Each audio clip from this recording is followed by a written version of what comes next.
આજે આપણે બનાવીશું કારા ચણાનું શાક. તો કારા ચણાનું શાક બનાવવા માટે આપણે 12 કલાક પલાળી દીધા છે.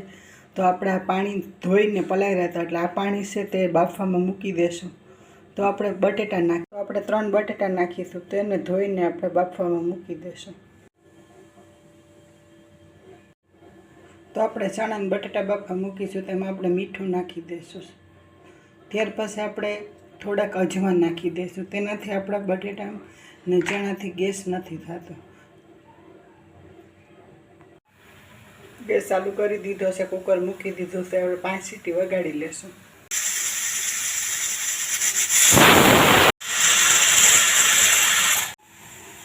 તો આપણે 5 સીટી વાગી ગઈ છે, ગેસને બંધ કરી દેશું. તો આપણા ચણા બફાઈ ગયા છે. શાકને વઘારી. તો આપણે આ રીતે ડુંગળી ઝીણી સુધારીને તૈયાર.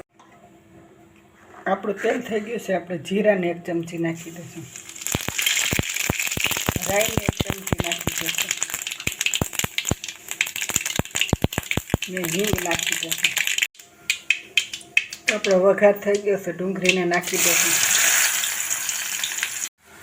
તો આપણી ડુંગળી સડી ગઈ છે. આપણે હળદરને 1 ચમચી નાખી લઈશું. તો આપણી ડુંગળી સડી ગઈ છે. આપણે હળદરને 1 ચમચી નાખી દઈશું. તો આપણે હવે લસણવાળી ચટણી નાખી લઈશું. ત્યાર પછી આપણે ચટણીને સળવા દઈશું.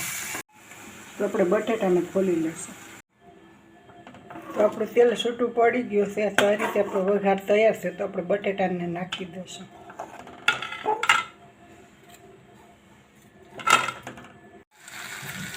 તો આ રીતે આપણે બટેટાને નાખી દીધા છે. હવે આપણે ચણાને પણ નાખી દઈશું.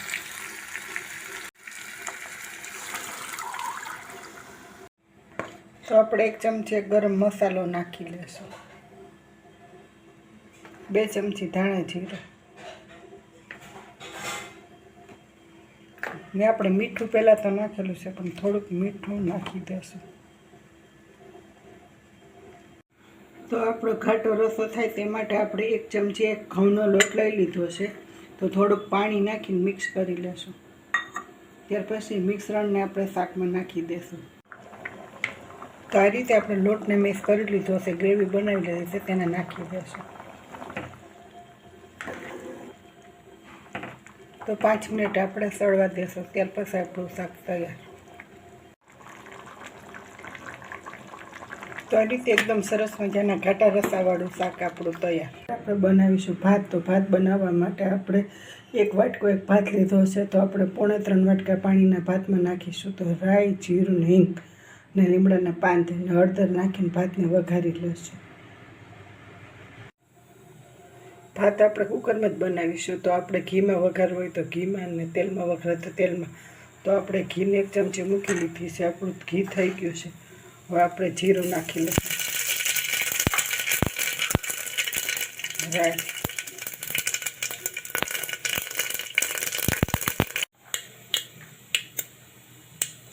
તો લીમડાના પાન હિંગ પણ નાખી દીધી છે. તો આપણે ભાતને નાખી દઈશું. તો આપણે હળદરને 1 ચમચી નાખી દઈશું. સ્વાદ પ્રમાણે મીઠું નાખી દઈશું. ત્યાર પછી આપણે 15 મિનિટ ભાતને ગેસ ઉપર રાખી દઈશું. ધીમો ગેસ કરી નાખશું.